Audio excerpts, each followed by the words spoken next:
คณะกรรมการคุ้มครองแห่งศาสตร์เพื่อแก้ไขปัญหาระเบิดที่บ่ทันแตกที่ตกค้างอยู่สาธารณรัฐประชาธิปไตยประชาชนลาวลงมอบเงินช่วยเหลือครอบครัวผู้ที่ถือข้อหายจากระเบิดที่บ่ทันแตกอยู่ที่บ้านกองตุนเมืองปากซอง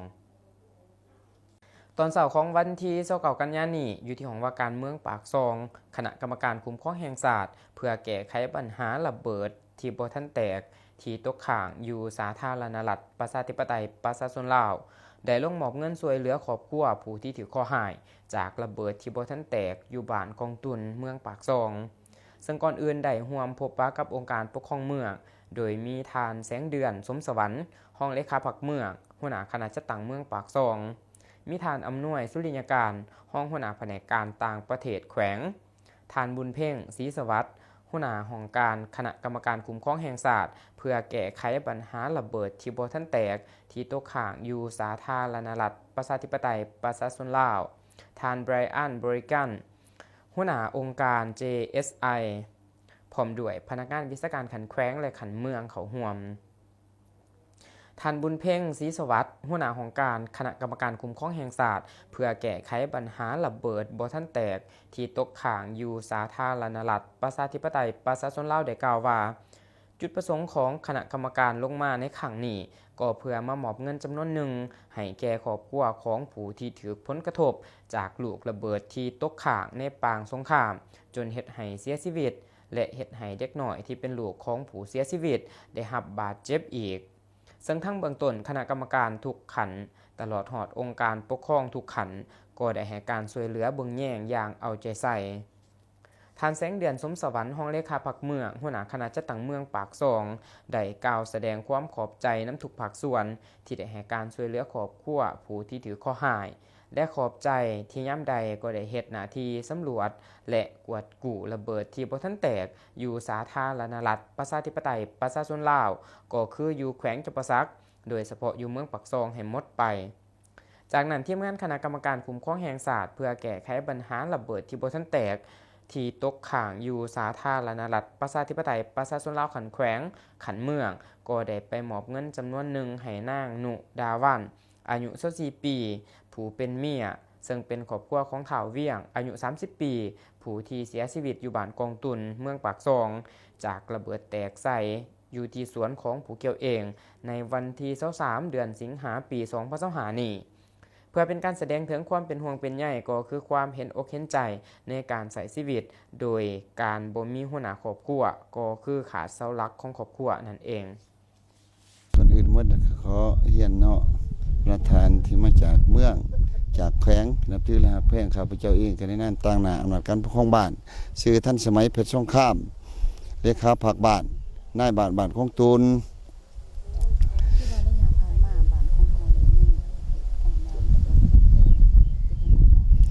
ระยะผ่านมาเนาะนับตั้งแต่วันที่13บ่าย13โมง30นาทีของวันที่13เดือน8เนาะถึกกรณีเบื้องต้นเนี่ยมันตัดหญ้าสวนเนาะสวนกาแฟนั่นฮอดเวลาบ่าย3โมงบ่าย1โมง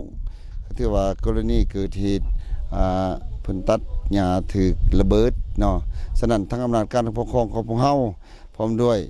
คณะพักหักฐานทั้งเมืองก็ได้ลงมาเมืองมาแย่งแต่ว่าบ้านนี่ได้ซอยเหลือมูลค่าของบ้านช่วยเหลือหันมี27ล้าน5แสนกีบเนาะและมีนักธุรกิจอีกเข้ามาซอยจำนวนอันนั้นการนุ่งถือบ่หรือว่าปึ้มซอได้รวมมูลค่าทั้งเงินล้านหนึ่งก็เป็น3ล้าน5แสนกีบและนอกจากนั้นก็มีอันนั้นภรรยาของฐานซ้อนไส้กับอันนั้นภรรยา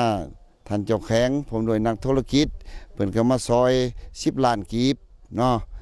นอกจากนั้นอีกก็มีบ้านเมืองนี่แหละได้ตุ่มต่อโหโหมกันเมืองแย่งกันแล้วก็ในกรณีนั้น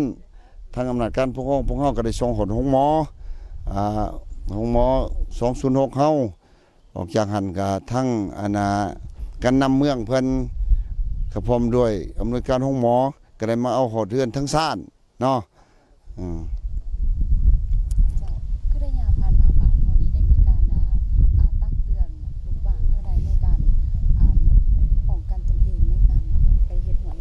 วันนี้นอกจากนั้นพวกเราก็ได้เสนอทั้งเก็บกู้ระเบิดเพิ่นก็ได้ลงมาโฆษณาเผยแพร่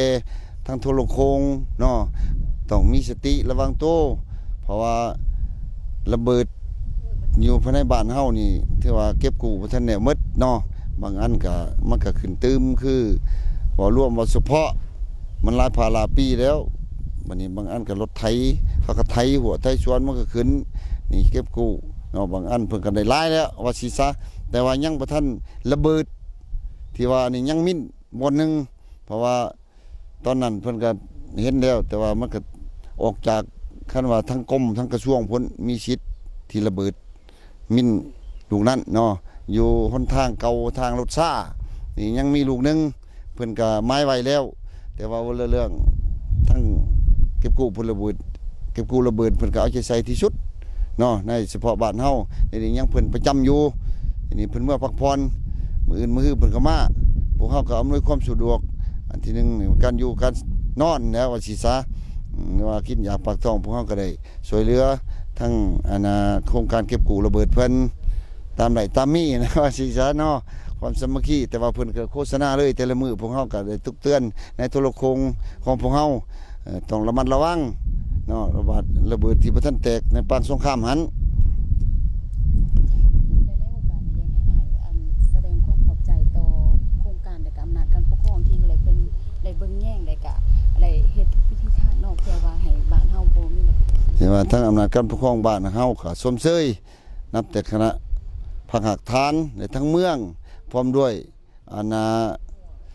องค์การที่เกี่ยวข้องที่มาช่วยเหลือทางด้านจิตใจ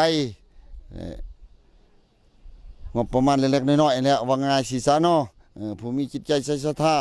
แต่ข้าพเจ้าเองก็ขอสมเชยทั้งขันเทิงภาครัฐขันเทิงที่มาอำนวยการความสะดวกพร้อมด้วยเงินทองที่มาอุดหนุนครอบครัวผู้ที่ถือประสบภัยดังกล่าวเนาะสุดท้ายนี้ก็ขออวยพรทั้งภาครัฐการนำขันเทิงองค์การที่เกี่ยวของที่มาช่วยเหลือขอขอบใจ